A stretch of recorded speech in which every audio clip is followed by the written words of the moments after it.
আজকে গৃহযুদ্ধের দিকে ঠেলে দেওয়া হয়েছে। রিয়াংরা জুমের উপর নির্ভরশীল। যে এলাকাগুলোতে জুমিয়া পরিবারগুলো জুম করবে ৩৫,০০০ রিয়াং শরণার্থীকে, সেই জায়গাগুলোতে পুনর্বাসন দিলে এই ৫০,০০০ জুমিয়া পরিবার ওরা কোথায় গিয়ে আজকে ওরা জুম করবে? ৫০,০০০ জুমিয়া পরিবার কোথায় যাবে? জায়গা ত্রিপুরা রাজ্য। ত্রিপুরা থেকে দ্বিগুণ বড় রাজ্য হচ্ছে মিজোরাম।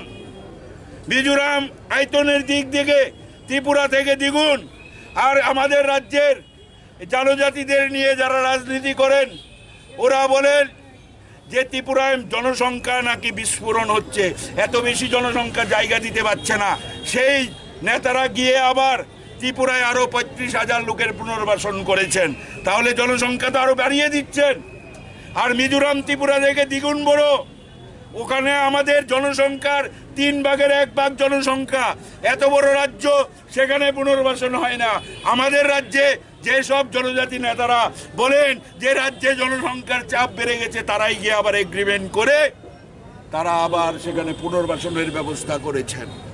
আরও যেটা হয়েছে, আমাদের রাজ্যে আজকে বাধ্য হচ্ছি এই কারণে বলতে, যারা যারা রাজ পরিবারের সদস্য হয়েও রাজ পরিবারের ইতিহাসটা জানেন না, যারা বলেন ডুম্বুর প্রজেক্ট হওয়ার কারণে রিয়াংরা মিজোরামে চলে গেছে, সম্পূর্ণ ভুল।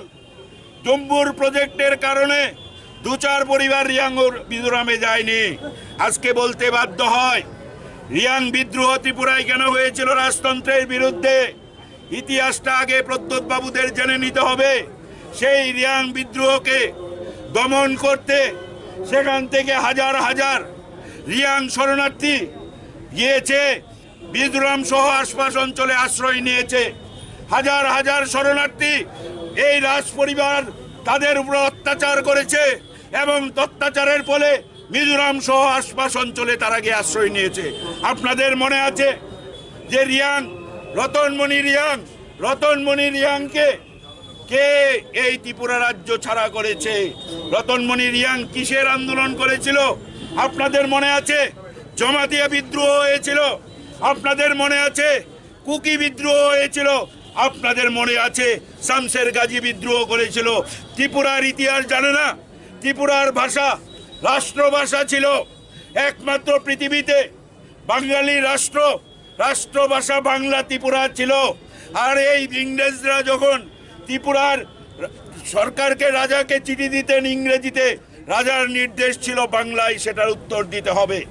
সেই ত্রিপুরা রাজ্যে ইতিহাস না জেনে আজকে যিনি এই রাজ্যের জনজাতির হয়ে ব্রোকারি করছেন, উনি একটা ফ্রড। উনি এখানকার জনজাতিদের মাথা বিক্রি করে দিল্লিতে অমিত শাহ, নরেন্দ্র মোদীদের থেকে উনি সাহায্য নিয়ে উনার জমি জমা উদ্ধার করতে চলছেন। উনি ককবরকও জানেন না, উনি বাংলাও জানেন না। ওনার সঙ্গে ত্রিপুরার কোনো স্বার্থের যোগাযোগ নেই। আমরা যারা ত্রিপুরাবাসী, ত্রিপুরা রাজ্যের জনজাতি, আমরা যারা ত্রিপুরা রাজ্যের মানুষ, আমরা ত্রিপুরাকে দেখব, ভবিষ্যৎ ত্রিপুরা গর্ব। এই সব দালাল যারা রাজ্যের জনজাতিদের ভাগ্য বিক্রি করে দিল্লিতে গিয়ে অমিত শাহর সঙ্গে বসে এই রাজ্যের জনজাতিদের ভাগ্য বিক্রি করে দেয়, সেই সব নেতৃত্বের আমাদের প্রয়োজন নেই। নতুন ত্রিপুরা গড়তে নতুনভাবে আজকে যুব কংগ্রেসের উদ্যোগে ত্রিপুরায় শুরু হয়েছে লড়াই। আপনারা নিশ্চিত রাখুন, ভরসা রাখুন, বিশ্বাস রাখুন, এই সরকারটাকে আমরা এই গুমতির জলে আমরা ফেলে দেব। কিছুদিন অপেক্ষা করে দেখুন, এই রাজ্যের যুব সমাজ জেগেছে।